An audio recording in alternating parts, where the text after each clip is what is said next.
Hey, fellow muskrats! Thanks for tuning in another adventure with Lemire Legends, home of 10,000 Lakes Taxidermy.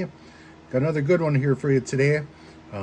We're just basically going to show you how to preserve your fish to get to a taxidermist.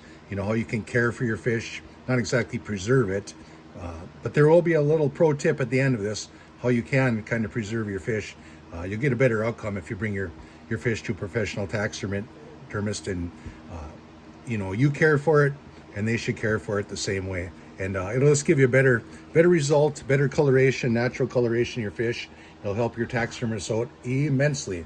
So hang around for the end of that one, or actually this one, this one, never mind, it's been one of those days again.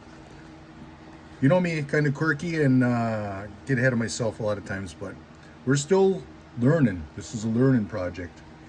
No, seriously, the credibility on this channel is I really want to show you a couple of things how you can help preserve your fish, get ready for the taxidermist.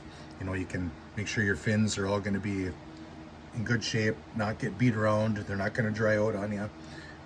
We just got this is probably about an 8.5 inch bluegill. You know, it's in pretty good shape. Fins are in good shape.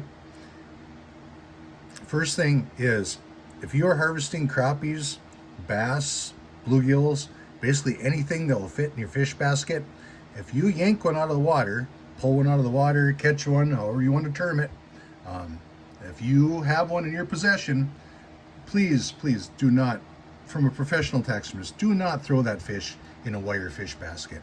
That's absolutely the worst thing you can do. I mean, what's going to happen is that fish is going to fight in there. Your fins are all going to get tore up. So there's another little pro tip for you. If you're going to mount a fish, don't put it in a fish basket.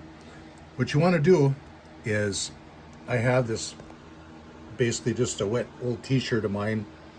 Okay, what you want to probably do is, just carry one of these with you. Of course, obviously cotton, it's lightweight. Dip it over the side of your boat, get it full of water, and take your fish, just a damp cloth, and just wrap your fish up, just like this. Okay, there's a lot of talk about, what's cruel, what's not cruel to a fish. Is he going to flop around in this? If you want to hit him in the head with a club, censorship, or however you want to do it. I'm not going to get into that, but however you want to do it. Just so your fish isn't flopping around, thrashing around, maybe take that and drop it in your ice, okay, in your cooler or whatever. Or, put them in your live well. But when you get to the shore, mosquitoes are probably going to pound you away, so you probably want to do this ahead of time. You're trying to get your boat hooked up and everything. So if you put your fish like this in your live well, you're stopped by law enforcement or whatever, you can take it out. They can measure it if there's a slot limit or whatever. It's all right there for you. Okay, so that's just from my aspect of it. No, we get into law and things like that. It varies from state and state. So I'm not going to avoid that. I'm just trying to show you how to, know your local rules and regulations. I'm really just trying to show you how to preserve your fish here. So anyways, we got this bluegill, right? Okay, number two, if you're in the middle of nowhere and you want to preserve this fish, okay, how are you going to do this? You're going to get the skin mount back to your taxidermist, right? What do you want to do?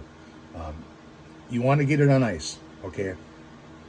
Whether you have a 16-inch bass, a 30-some inch trout, 40-some inch northern, if you want to preserve that fish a little bit better, what you want to do is you want to make a cut, okay, behind the pec fin on the side. Now, a northern pike like this one back here, they obviously don't have the pec fin, but roughly in the same area. All these freshwater fish, saltwater fish are different, but all these freshwater fish have the same warm water, cold water, trout, northerns, crappies, rock bass, whatever you have. They got the same skeletal structure. There's a rib cage that runs right through here. Okay, so what you want to do is determine what's the better side of your fish, which way you want to have it facing, and obviously the wall side, that's the side you want to make a cut on, okay? So right behind this fin here on the side, you want to insert your knife, your shears, whatever you have handy, and just make an incision. Now you're going to feel when you start cutting through those rib bones, okay? Once you get back here by your anal fin, no sense going any farther because there's no entrails in there that you have to worry about. Now, this is going to serve you two purposes when you do this, okay? First one is you're opening this up. That's going to help. You want to take a needle nose pliers, whatever you can get in there. I mean, if you have a hook removing tool in your box, that'll work for you. And you want to remove those entrails. Okay, that's number one. When you take those entrails out of there, there's a lot of, the second thing is you get those entrails out of there. That's going to remove a lot of that stomach acid that's in that fish. And that's going to help you a lot to maintain some of that color. Now on this pike right here, we're going to get to this one in a minute. But you can see if this sat in the cooler, right? Okay, and that's what happens. That's stomach acid. This fish sat in the cooler like this. Okay, this was going to be the show side of my fish. So when we harvested that, Joe and I, this is, I mean, it's just a small pike, but we're going to eat this one and we're going to mount it also. But we had this in the cooler on this side, okay, this side up. But what happened is stomach acid ran down in this area right here. You see that? And it discolored your fish. See the difference in the coloration? And a lot of that is from the stomach acid of your fish. And so your fish dries naturally when the taxidermist does it for you. You want to have all this the same coloration. So that serves purpose number two on this. You're getting those entrails out, you know, so you're going to preserve your fish, the longevity. Those entrails are going to eat this away. If you leave this any amount of time, any amount of heat, this is the first part of your fish that's going to rot. That, and you're going to get some fin damage. It's going to start to eat the ends of your fins away. So what you want to do, first thing, like I just said, not going to repeat myself again, but I will. just get those entrails out of there. Rule number one, you're not going to have that rot here, and then put this fish on ice. Number two, you're going to get rid of some of that stomach acid that's going to discolor your fish. And that pike right there is a perfect example of that. That discoloration. So anyways, that's what you're going to do with fish number one, okay? You're going to roll this fish up, a wet towel, whatever you have, just like that, okay? And then you can slide it into a plastic bag. Now this doesn't have to be super wet, okay? Just damp or whatever. Put it in a plastic bag. Now, I mean, to do this with a little bit of dampness here and put it in a plastic bag and put it in your freezer, you know, 3-6 months. Don't put it in there for 2 years, because this towel is going to dry out. It's almost like a dehydrator or a freeze drying process. Even with a plastic bag over that, your fins are still going to dry out. So I recommend this procedure, you know, just maybe no more than a month, 3 months tops, okay, if you want to protect your fins. Okay. And you can see right here, I put a piece of chipboard. You can put a 1x6 under there, you know, whatever you want. Just give it a little extra support. The second method you can do, like on this pike here, is you lay all your fins down alongside the fish, and you just wrap it with saran wrap. Some kind of a plastic wrap, kitchen household wrap. You wrap your whole fish up with that. And on the board, or? Either way, you could, I would just wrap the fish up and then put it on the board, and then maybe give it a few more wraps of saran wrap. You could do it that way too. I'm not going to go through that whole procedure because I want to skin this fish out tonight. And like I said, Joe and I are going to have a little supper off of this one, so I'm not going to wrap it up and waste the saran wrap. Just to show you how it's done. You get the gist of the whole thing. So you wrap it up with saran wrap. You could wrap it again, but what this does is, okay, you got your fish protected now. You put it in the freezer. If you throw, you know, or Thanksgiving turkey on top of this, you throw the wife's pot roast on top of this, you're protected. It's not going to break this fin. This fin, when it gets cold and frozen, if your fin is flopped up like this and not protected by something flat surface, it's going to break. I mean, you could break the fin, and it's going to cause you taxidermist extra work to do and things like that. So you just want to protect it. You know, what you give the taxidermist, you're going to get back. You know, the more you put into it, the more quality and care.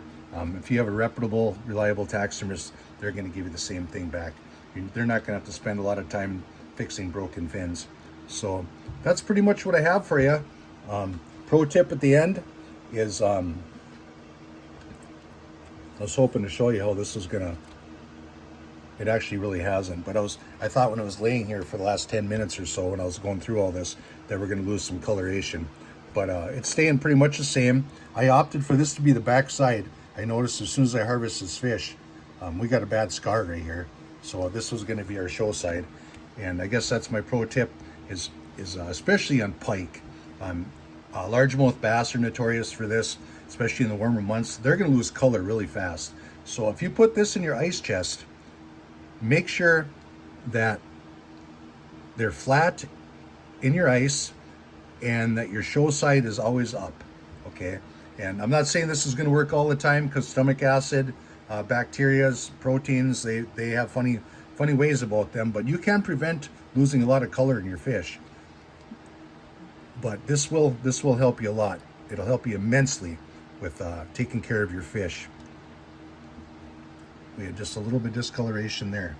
So that's, I guess, my last tip. I kept saying, like I don't know what I'm talking about. But I do. But I just have so much information. I want to pour it out there all at one time. We want to do this, I can't say live, because, you know, you're going to watch us down the road and you're going to go, okay, well, I want to know how to preserve my fish and how to do this and how to do that. But live, uncut, unedited, we're real, we're authentic, just trying to help you out with a bunch of tips from a taxidermist who's been around a long time. Whether we're painting a fish, we're prepping a fish to be painted, any of those things, we always have some information to share with you, something that I've done for 20, 30 years, and then some. Ran a full-time studio for over 20 years. It's there's business aspects, there's taking care of your trophy, there's a lot to cover in the world of taxidermy, and just we're trying to get that out to you. So if you want to please like, share, subscribe, we really appreciate it.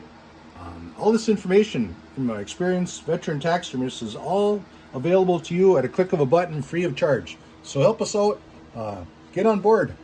Appreciate you watching, and we'll catch you on the next one.